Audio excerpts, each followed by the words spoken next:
சங்கீதத்தினுடைய புஸ்தகம் 130வது சங்கீதம் 7வது வசனம். இஸ்ரவேல் கர்த்தரை நம்பியிருப்பதாக, இஸ்ரவேல் கர்த்தரை நம்பியிருப்பதாக, கர்த்தரிடத்தில் கிருபையும் கர்த்தரிடத்தில் கிருபையும் அவரிடத்தில் திரளான மீட்பும் உண்டு. அவரிடத்தில் திரளான மீட்பும் உண்டு.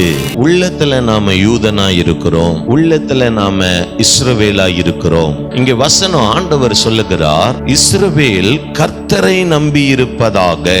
உங்க நம்பிக்கை எவ்வளவு தூரங்கிறத நீங்க காட்டணும். ஆண்டவர் அதை எதிர்பார்க்கிறார். பெருக்கிற எனக்கு நம்பிக்கை போதுமா அப்படின்னா அது உங்களுக்கே தெரியும். உங்க நம்பிக்கை தான் உங்களுக்கு பலனை கொடுக்கும். அப்ப அங்க வசனம் சொல்லுது, நீ இஸ்ரவேல், நீ கர்த்தரை நம்பியிரு. கர்த்தரை நம்பி இருக்கிறவர்களை கிருபை சூழ்ந்து கொள்ளும். கர்த்தரை நம்பினவர்கள் வெட்கப்பட்டு போனதில்லை. அப்போ இஸ்ரவேலே கர்த்தரை நம்பி இருப்பதாக.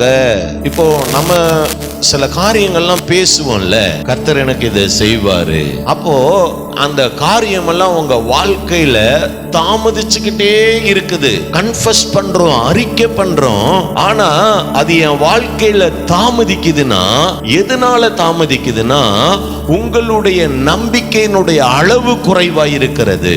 உங்க நம்பிக்கையினுடைய அளவு குறைவாயிருக்கிறதுனாலதான் உங்களுடைய எதிர்பார்ப்புகள் லேட் ஆகுது.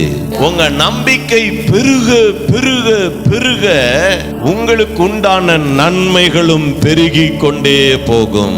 உங்களுக்கு உண்டான ஆசீர்வாதங்களும் பெருகி கொண்டே போகும். ஆமென்.